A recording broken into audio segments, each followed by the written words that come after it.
I think Sett has pretty easy access to a lot of to dealing with a lot of what Mordekaiser wants to accomplish in the top side, and Sett brings more to your team fight with the ultimate and the big AoE.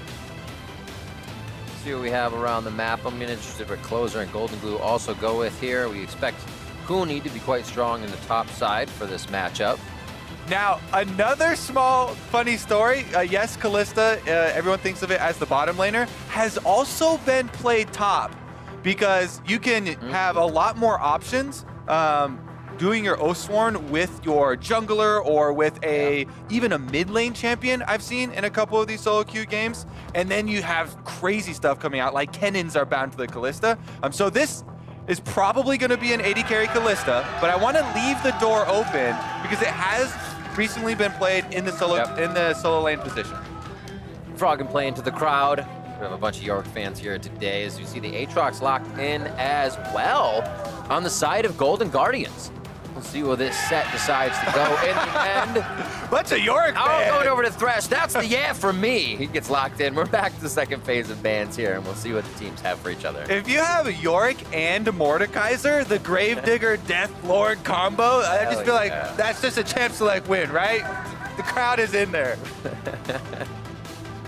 Still could get it. You still could get it. Sorry, hopes up. Corki banned out.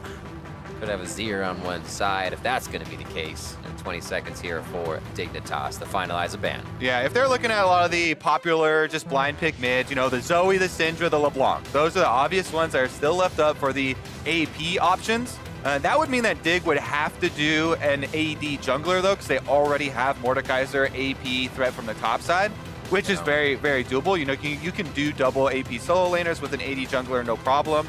And their LeBlanc's off the table. See if they also take out the Zoe. Yeah, looking back through Goldenglue's plays, that's the smart one. The LeBlanc 3-0-4 just in week 6 against the Mortals, and his other plays first week 6-3-5. He definitely can put up some power on that. So a good ban from Dignitas doing their homework. What does Golden Guardians feel like is priority though to take out from? It's going to be Akaadian, the Gragas in the jungle. Gragas definitely combines with a lot of AD mid laners really well because Gragas, obviously, everyone knows the split initiation, body slam flash, the terror of all mid laners. They have nightmares about it. Can definitely be a very big problem. And Froggen himself has carried a lot of games for Dignitas. So they give up the opportunity of banning that Zoe and immediately locked in. No surprises here, Riv. Syndra on the other side. You going to do it, Goldenglue? What's he feeling?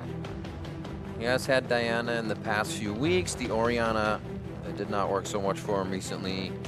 What will he have? I like the Syndra because it's pretty easy to land your stuns on the Zoe. Yep. And the burst damage, like we say, whenever you have junglers coming through, can definitely turn into kills on the Zoe.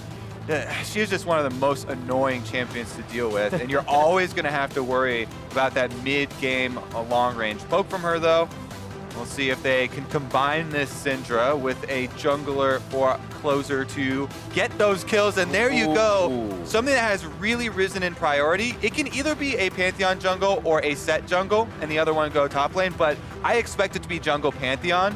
And even though jungle Pantheon has a much lower win rate for solo queue, he has gained popularity in the professional scene because of the early pressure you can put on lanes. Flashing in for point-and-click stuns and going for tower dives. They can really utilize the immunity, directional immunity for Pantheon to pull off tower dives on champions like Zoe very, very effectively. So that's what I want to see from Closer, from Goldenglue. With a Syndra Pantheon combo, they should try and rule the mid lane for the team. We're definitely seeing a lot of that Pantheon, as you are saying. Cloud9's contract's playing that a little bit over in the Academy League. And now we're going to see it locked in here for Golden Guardians with that Sett support from Huhi as he locks himself onto the LCS stage with the Bruiser on the bot side, looking to get thrown in as that Oathsworn from Kalista on her Fate's Call. And we'll see how that plays out against the Thresh and the Misfortune of bot side. I'm liking this matchup. Yeah. Pretty spicy for Golden Guardians as well. I always love, you know, the melee supports with Kalista because you get to throw in with the closer range with the ultimate and use it super offensively rather than only using it defensively. Sett is already annoying to try and kill. If Sett is also bound to Kalista, then even if you do get past the shields, then the ultimate comes out, gets the big save there. So you can definitely see a lot of potential in this champion for Huhi and this combination for Huhi and FBI. So Golden Guardians making a big bet, subbing out Keith, subbing in Huhi here, who made the role swap over to support a lot earlier. And they've got a very interesting combo down here and an interesting matchup for his first LCS stage game this year. Yeah, it's not a Tom Kench going in that. And also with the Pantheon, sometimes you see the Braum, you get the double shield, things get safe. You don't really need to stop too much poke coming in other than Zoe's on the side of Dignitas, this one on this game. We are going to be getting into game number 3 here. There's Goldenglue and Froggen on your screen as they are ready and poised to get to the mid lane and battle each other. We're on to the Rift. Let's see what these teams have for each other. It's a really important one here. So close in the standings. Dignitas losing their previous game means that they are half a one down here from the Golden Guardians, but definitely some time to make up ground. Everybody trying to get their wins in as quickly as possible to have a good shot at that playoff spot. And we have a quick sideline with the Narrow to see what's going on with Golden Guardians. Well, obviously, we had to get your thoughts on the swap coming in. Very rare to see an ADC to support swap in for an ADC to support. So what do you feel that Huhi's going to bring here to the table today? Definitely expect Huhi to be bringing a lot of stuff in the way of communication. This is probably one of the hardest decisions I've ever had to make as a coach. Keith really did so well as a player to improve on this, and like I'm kind of the person that pushed him towards taking this risk. So even making this swap, like, it really hurt me, honestly. But Jay's good. Jay's a good player. Jay was always a good player. We just expected we wouldn't need this level of communication he brings. But as the split went on, we realized, yeah, we think we need this. And practice has been great with Jay, so I expect it to be really good. Well, you're commending both of the players in this case, and we saw Keith really prioritizing a lot of the engage potential, which also seems to be heavy in the meta. Do you think that coming from the ADC aggressive background helps with both of these players in that aspect? Yeah, I think with Keith, probably the biggest thing was just laning. He understood a whole lot better than Jay did initially since he played in the lane. So it was really easy for him to play engage supports like Thresh, like Nautilus. He felt a lot more comfortable on those. As for Jay playing for mid lane, he definitely understands the map a lot better too and what he can do. So playing stuff more like these flex picks like Sett, playing like Tom Pinch, he's always been better at. So it's like a different level of strength that they both bring from being from different roles. All right, bringing those roles into the Rift here today. Let's head back to it. Yeah, I realize a lot of people have not watched LCS as long as us, Riv, and don't know the history of Huhi. How so many people were really excited, actually, when they first heard that he was going to swap to support. And he's been doing it a while now, but it's because he made a name for himself with the Aurelion Sol roaming style mid lane champions, playing a lot for the team. And I like how Aneros is highlighting his communication with the team. Yeah. He's always had very good relationships with the rest of the players, and he's able to coordinate, things like level 2 roams on Aurelion Sol with your bottom lane. Now he's doing it from the support position where you have a lot of setup but a lot of control, and even more so in this particular game because, as we mentioned, combining it with a champion like Kalista gives you so many playmaking options. Kalista notoriously, of course, does not scale as well as a lot of other marksman because you're not going to go for crit multipliers later on, but she has such good early spikes and really puts an emphasis on dragon control. Not only because of the long, strong lane phase, but also because of the Rens that help out your jungler with extra damage for those neutral objectives. Talking about Huhi and those communications, I'm excited to see how the fights are organized with closers, Pantheon ult coming in, Hauntzer possibly teleporting. There's so much that they can do to create fights here. We'll see how those get organized as the time comes. Still just at level 3 and 4 in lanes. Huni rather, and Hauntzer going back and forth. That'll be a fun one. As Johnsun takes quite a bit of damage on the bot side of the map. They get pushed into their turret pretty hard and right quick as they cannot fight Huhi and FBI. Hauntzer, good sidestep there, doesn't get pulled in. Possibility of a little bit of extra damage since Akaadian was hovering on the top side. I like this as well, and it's something to point out with a lot of jungler movement. If you don't have to spend much time to get your recall off over by your top laner, especially as Rek'Sai, that provides that passive where you get sonar basically to alert you if the enemy jungler is around, you can basically just buffer Huhi's playstyle. You give him an extra little alert system and allow Huhi or Huni to push up. That's going to be really annoying having both of them in the same game now. I just went through it. I'm trying to train my brain already. We'll see. Akaadian almost getting found out there. 100% kill participation for him in first blood. I should say just in first blood, not kill participation, but 100% first blood. But it's only one game, so the stats are a bit buffed there. We'll see if he can keep up on that rate as he already tried top side. Yeah, buffed, much like Akaadian himself. He comes in, I'd say that most people consensus saw on yesterday, probably the best player on the team yesterday in his debut substitution this year. Really well done on the Lee Sin. A lot of it was. He was cruising. Yeah, hovering around top side, protecting Huni's aggressive play style, really playing to the team, fitting in with a team that quickly. Really does say a lot. I wanted to point out a lot of the extra wards that they had done too. A lot of vision here that is now disappearing for Dignitas, but he did a very good job moving in, also using the extra information to go for the invade, and he's pulled slightly ahead of Closer on the extra camps. Full clearing back to his top side now. Being a nuisance. Just a hook into the dark for Aphromoo and Huhi, so the disjointed backs now kind of work out as Johnsun can come back with FBI also doing the same. Wave is pretty much stalled out in the middle for the bot side with a slight lead towards FBI, but it's barrier to heal and exhaust and heal for the other side on the support, so not too much aggression to come out of these bot lanes with the summoner spell. I actually really like the discussion too, because exhaust itself was buffed.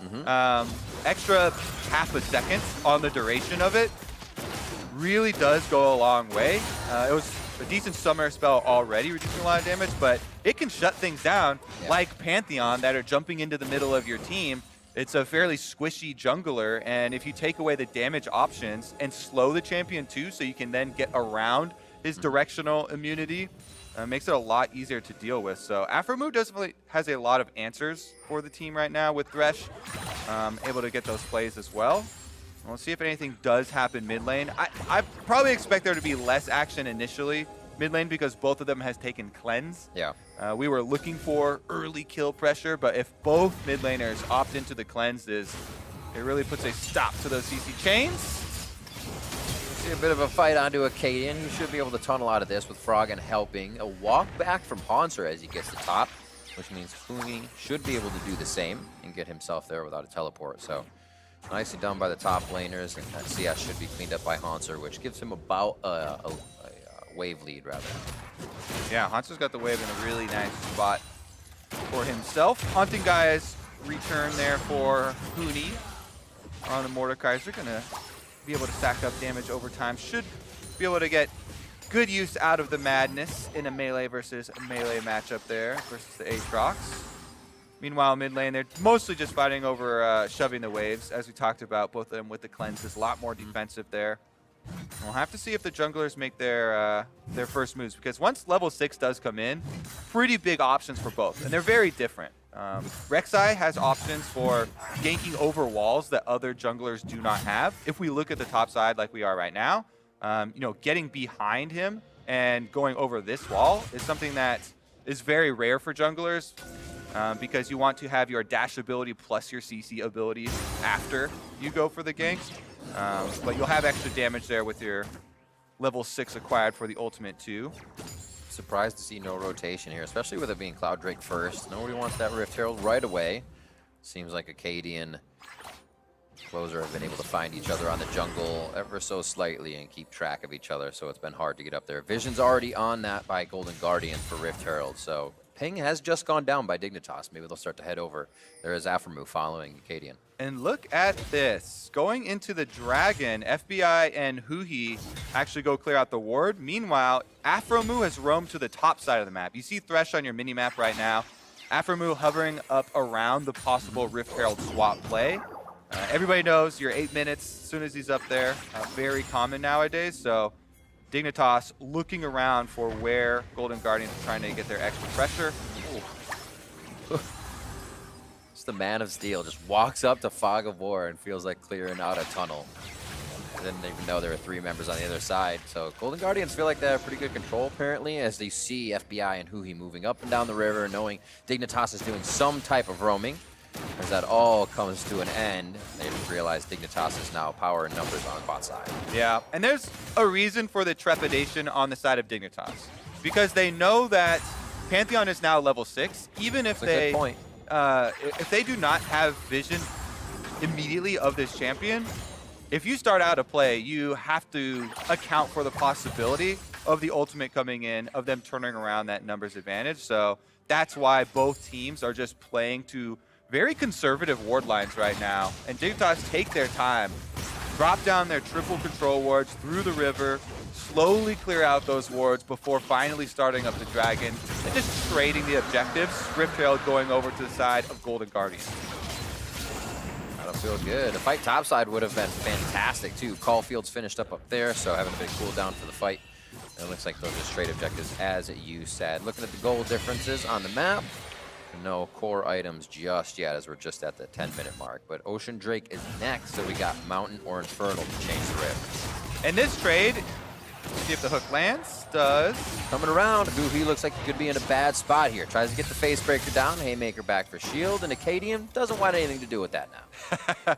We get some woos in the audience for a little bit of action. Nice Haymaker there. Finally some damage dealt. This change, though, is not really, the trade of objectives is not really a surprise. I have some stats for you for the Golden Guardians. They're actually top 3 in the LCS in first tower percentage, first 3 tower percentage, that's getting all 3 of the outers, They're a bit and in Rift Herald control. However, they are bottom in Dragon control. So very often, Golden Guardians are making this choice. And there's a very long discussion about gold early game versus dragon stacking early game. Golden Guardians for this season have always gone for the top side and for the gold. They currently are holding on to the Rift Trail. If you get your Cleanse Flash burned on the Zoe, then mid lane is definitely a very viable area to try and use that Rift Trail, get your turret plates, and get down the most important line of outer defenses. Or you just use your opponent's Cleanse and Flash, right? There you go. Zoe can just pick up Golden Glues next time he uses hits. There you go. But yeah, that definitely makes it a bit harder for Froggen to be as aggressive in the mid lane. We've seen Akaadian being there a few times, but Closer comes in for an attack. As Rift Herald heads bot, that's going to be able to take down the turret with 2 plates up. And that's a nice cleanup for that. Here they go on to Goldenglue, though, knowing he can play aggressive, thinking Froggen's flash and spells are down, but he's able to tiptoe out of that aggressive 3-man gank mid as they drop the bot turret. Golden Guardians head up in gold. And Golden Guardians increase their first tower percentage here yet again. Good Rift Herald usage there. FBI and Huhi had been able to take so many plates on their own. I think they almost got a full 3 on their own and then just used the Rift Herald to knock down the last 2 there, also acquiring first turret bonus. And you can see the power of Kalista there, bonded with Sett, able to wear down on that area of the map. And now they've got this nice gold lead to work with. What you want to do as soon as you get that area of the map opened up, rotate through, because Kalista Sett, so much playmaking potential here with the ultimate available. And that's why they've got FBI and Huhi immediately to the mid lane, keeping up that pressure, trying to get as many turret plates as they possibly can in the 1 minute left before they fall. Especially when they even get a little bit of a lead. This duo is so hard to take down as they move together, because FBI gets to stand back. Huhi can usually take shots, and you fake call him out of a bad situation if you're too close to the turret, and you get initiated on. So they have quite a bit of agency as they move around the map right now. Goldenglue and the rest of the team looks like they've panned back out to their positions as Goldenglue takes back the mid lane. And we'll see Hauntzer head back bottom. Dignitas now looking for something. Picks and ward clears is the name of the game, with bubbles and hooks coming from Aphromoo and Froggen right now. I do like as well the early pickup of the Bramble Vest here for Huni. Aatrox has a ridiculous amount of healing in the kit, especially when you pop your ultimate. And if he goes for those 1v1s, then Aatrox, it will reliably apply that Grievous Wounds to himself, because melee champion's going to have to in order to trade with you at all. And that bolsters one of the possible options that Dignitas do have for this mid game, is setting that Mordekaiser. You get him to level 11 for your level 2 ultimate, and he'll be able to keep up that side lane pressure, even though they are the first ones to lose their outer turret. They have a lot less territory to work with on bottom side, and it's less safe. Mordekaiser is one of the champions that you can utilize to do it. obviously, because you just ult the jungler or whoever's coming to gank you and make it a 1v1 for the duration. So if you're in a fight with Huni and his Mordekaiser, who are you grabbing on Golden Guardians? Well, I mean, in the best situation. In the best situation, honestly, I grab the Kalista because then you cannot use your ultimate and it actually hurts Huhi and FBI. Kalista is very annoying because of the hopping though, so you have to be in a very good position and know that you have, you know, flash advantage or something like that to make sure you can actually kill the Kalista or make sure you land your abilities.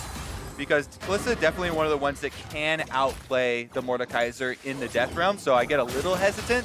The other main option would be closer, the jungler, Pantheon. I'd say jungler is almost always a good option for solo lane Mordekaisers to ult because you will pretty much always know that you will have a level lead and be able to take that one. On vision here, Hauntzer is going to start up the Drake. Could be getting a little bit of healing onto the team, and we'll see what Rift changes like after this one.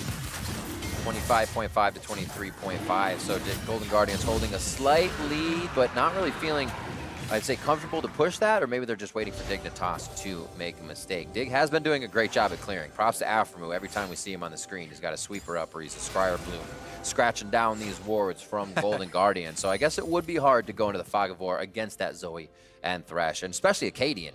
You want to know that you are on sonar if it's happening.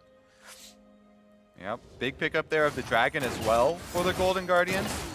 You see they take advantage of that reset timer on Dignitas' side. As soon as they have everybody back in base, cleanly pick up that Drake.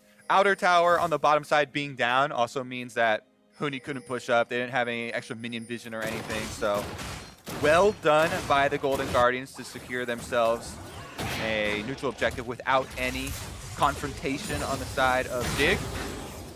And able to get to their first item breakpoints.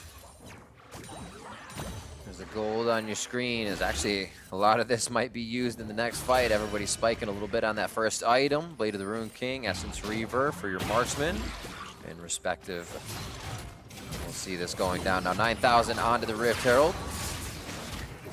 Akaadian gonna go over the wall. He's got to go real deep for this. They pulled it out. Very nice by Golden Guardians to kind of situate Dignitas in a way they would not want to fight.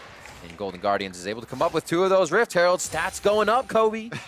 That's our new Porcupine Rift Herald skin as well. You see with all the Kalista spears in Shelly. We'll have different versions out shortly. Very defensive ward line though. Like you're talking about, Dig have been very diligent on making sure there's no Golden Guardian wards across the river, but Golden Guardians aren't stepping across the river. They're just controlling neutral objectives. Ping pong, you get your dragon, then they actually just reset, rotate everybody up to the top side, grab Rift Herald number 2, and Rift Herald number 2 should mean outer turret number 2. We'll go to the side of Golden Guardians. I'd rather see them use it towards mid lane because that really opens up your possibilities post 20 minutes as far as a lot of Baron control goes, but their options top are just fine as well, and Closer's the one holding it. You can see the goal is just about 400, I'd say, in favor of most of those lanes. The jungler's pretty even, and the support's actually a pretty big jump there. 700 gold for Huhi as he's cleaning things up and farming as much as he can too to stay strong. That's going to be a heck of a fight coming from FBI and Huhi. We haven't really seen Golden Guardians get into a fight, but in that, we haven't seen Dignitas get into a fight yet either. 0-0, Kobe. True, Riv. We've got peace on the Rift.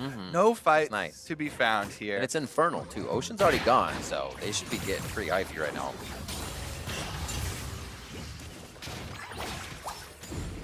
It's just about the objectives. It's all aggression towards objectives. Possibly a fight here towards the mid lane. Still staying safe. Golden Guardian sends the bruisers to the front, and they're able to take down mid turret as well. Top turret is the only thing that stands now for Dignitas on that outer rim. And Golden Guardians have everything up on the map so far.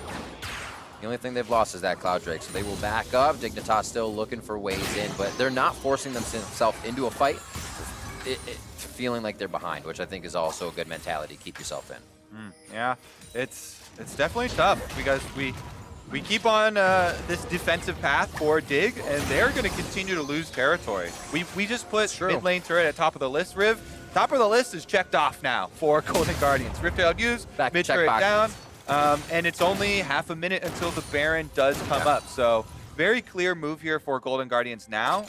Top side, last outer turret for them, and then they can start to whittle away at that defensive Dignitas territory where all of these wards that they have diligently kept up the entire game have not amounted to any counterattacks. They have not amounted to any attempts at that playmaking where you are the team with Zoe, Thresh, and Rek'Sai. Definitely all possibilities of finding picks, but maybe we see one here on the little invade. Aphromoo is sussed out as the ward over the wall does find him, and we will not get a pick today. All right, Dig's starting to get themselves onto the other side. See what they can get in terms of pushing. I was thinking as I look at the second half of their split here, the win versus Immortals in week 5 on day 1, but losses since, and can easily make that timid mentality where, well, we don't want to lose again, so we got to look for that perfect play. And like you said, if you pay that passive, you can't really get an attack in at any time. Yeah, it definitely can be a downward spiral if you start losing and it starts to affect your mentality. Dignitas are currently on a 4-game losing streak, and they do not want to make a mistake. However, dragon stacking is occurring for Golden Guardians now, as this one will also be picked up without any sort of contest from Dig. That looked risky for Goldenglue for a moment. So a Drake is picked up once again, 2 away from Infernal Soul for the side of Golden Guardians, 3 away for Dignitas here as Dig starts to pick up that Baron control. Maybe they feel like the 5v5 could be in their favor. We're 21 minutes in without a kill just yet. It's all about the turrets, it's all about the objectives, and it looks like Dig will also pick up their first turret top. No, FBI stands alone as the forward vision for Dignitas is not enough to let them know that turret was possible. Yep, the boss comes walking up the river. Huhi runs them out of town. And no, Golden Guardians defense will fall today. Now, we are past the stage where you're looking at Rek'Sai and you're looking at Akaadian for playmaking. Right. Rek'Sai's biggest time to shine is during lane phase. Lots of gank possibilities for the champions. Swipe them up. Exactly. It's even hit home even more because of the Hello Blades is the more early game bursty keystone than the Conqueror that you sometimes see. But now you're in the stage of the game where it's so much more about grouping for the Baron dance, for the dragon stacking that is about to occur, that the picks have to more come from the Zoe bubbles over walls. You mentioned that you need your vision to set those up, plus the Thresh possibilities of either following up or even starting those plays out. Otherwise, you know, Rek'Sai can go for a big flash play, but it has to be with concise coordination from the entire team, because it's becomes so much more risky once the teams start to group up. And you have this 5-on-5 you're facing with Golden Guardians where you're thinking, oh my god, all right, where is this? We have to mark so many things. Where is the Aatrox? Possibility of a flank there. You're worrying about the Kalista ultimate on Sett, which is amazing AoE that can start a team fight out. And Pantheon ults over the back of your team from anywhere, so Golden Guardians just effortlessly move up, take down another objective here, and that is the last of the outer turrets. Continuing in line with their stats, bolstering first to 3 as well. Who knew? The communication from Huhi. He's like, it's like, let's play the pacifist game. We can win without getting a kill. Let's do it. He's really putting himself Very out there. zen today. Very zen today, it is. I like it. Deep breaths. Baron taking one as well.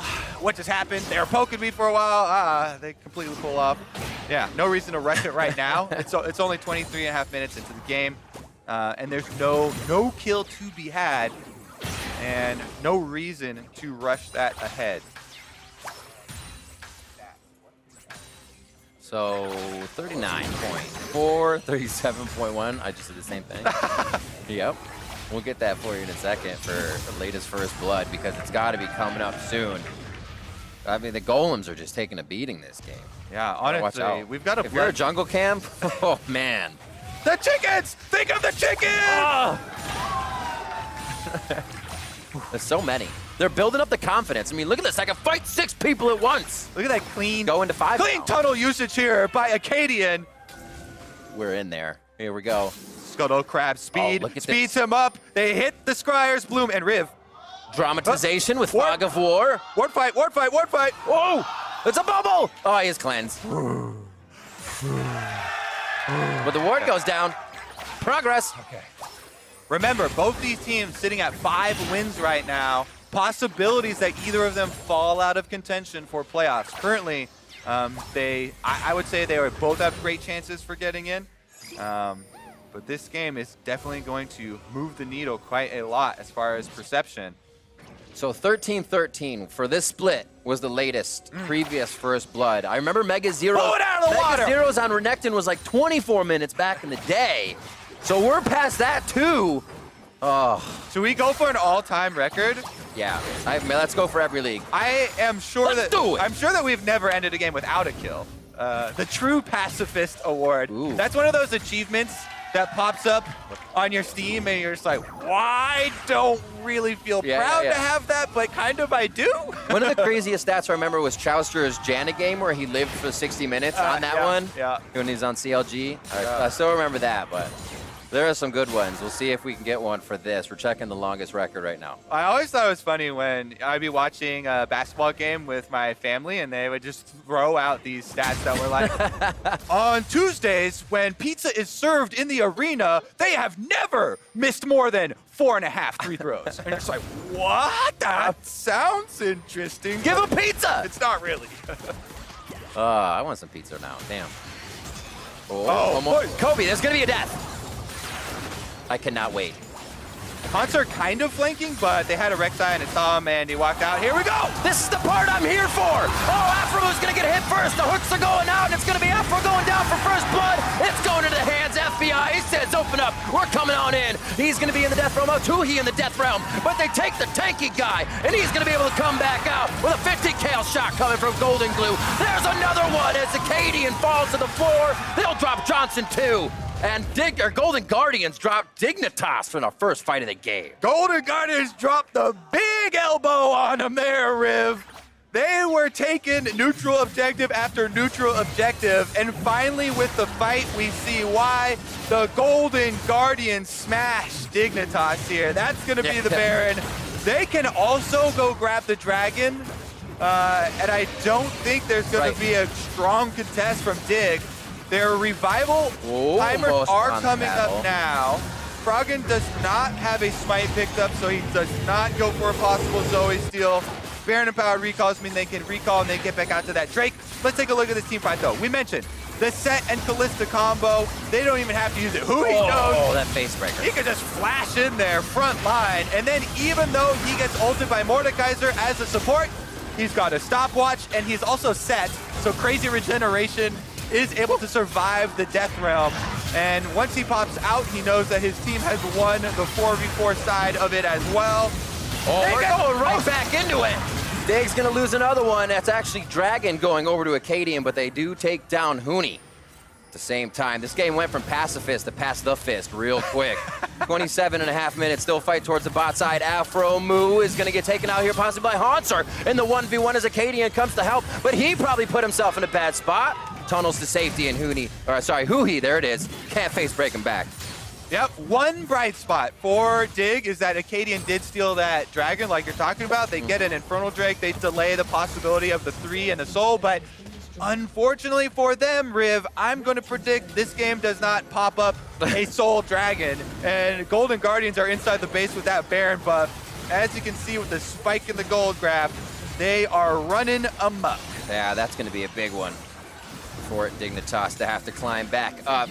Lose the bottom inhibitor turret. Top lane is also getting pushed in slightly for Golden Guardians, so they can head towards top if they can stay after this fight in mid. But they have a minion wave right here. It looks like Hauntzer might actually start to get a solo split, or at least keep that gate of Dignitas' bait clean. Possible fight coming in, and it is a fight. No possibility needed. Akaadian goes down. They're going to lose another one in Huni, and it is quick for Dignitas as they get into these fights and they're instantly dropped. Golden Guardians is so strong at this point. They're just able to take down Dig immediately. Bullet time doesn't even really hurt as Johnsun tries to fire his ult across the team of Golden Guardians. And it looks like Golden Guardians trying to move themselves to 6 and 7 shortly. They cannot move in with the cannon minion though, baroned up. They got another wave. Will they stay? Like I said, they still have top side. And do they have teleport on whoever's coming up? No, they don't. It's Huhi. So they have to get back. This is kind of like I was actually watching an MMA fight last night, Riv. Yeah, everybody's talking about that one. Yeah, so Loved it. Did you see the beginning where they were just kind of Indeed. dancing around each Indeed. other? The Indeed. crowd started booing because Oh wait, it was dude, so you're paying to go to a dance show? yeah, I mean it was so long before Right. either of them threw a punch, but now as you see the first punch thrown, Golden Guardians just immediately Floodgates. open. They're ending this one. Hauntzer getting the big Q3 there, smashing it with the slow-mo on the end, under the Nexus turrets, with the Baron buff as well. They just lay devastation to the Dignitas side, and this is a landslide victory for the Golden Guardians. That was like the bell ring though, right? They got padded, got that little goopy stuff on their eyes, so it's not gonna swell or bleed. They're good. Yeah. We're not calling this one yet. It's a little puffy, but they're good. Yep. We can get out there. One more round to go. They're gonna have to have some crazy good moves here on Dig to get a lot of points in quick. Actually, yeah, you probably can't even count on points at this stage. You're just going to have to go for a knockout. Yeah. So Dig, let's see the knockout. The jabs don't work. There has to be a full swing, and the haymaker's already on the wrong side. You want it on your side. And that's going to be Huhi coming in big at support for Golden Guardians this game. They've really just been able to dominate the map and continue this dominance through each lane, all the way up the inhibitor turret now on top side. That's the last one left. And they're going to leave FBI for now, as it looks like they're going to want to route around here and push Dignitas, squeeze them in their own base. All right. Last point of defense here for Dig. Top side inhibitor turret. Golden Guardians have super minions flooding in. They've got champions flooding into the base as well. And I don't think they can deal with either. It's just a wall of Dig right now. They're like, if we all five put ourselves in front of this turret, we can do it. Aphromoo getting a bit more heal back up. Huni on the right side takes Hauntzer right away. The Nexus turret's going to be the focus for Golden Guardians, and they take it down immediately as Johnsun almost falls. The DPS getting pushed out of the sight for Dignitas on both sides. And now it looks like the Nexus is in the eyes of Golden Guardians as they pick up a little more gold with the victory over Dignitas.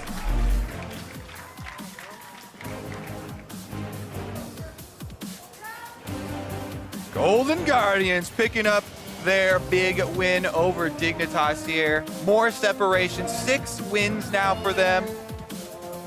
Feeling a lot more comfortable. What a game, so methodical from the beginning. Both teams seem timid, but then that can also be seen as Golden Guardians not putting themselves in a place to be picked. Dignitas was warding, looking for those picks, but neither were finding that window in the beginning, and you can take that a whole bunch of ways. Yeah, and I wouldn't say on the side of Golden Guardians that they were timid, because they're saying, That's true, all right, that's true. We're gonna go take the objective. Do you have anything to say about it? No? Okay, well, we'll move on to the next objective then.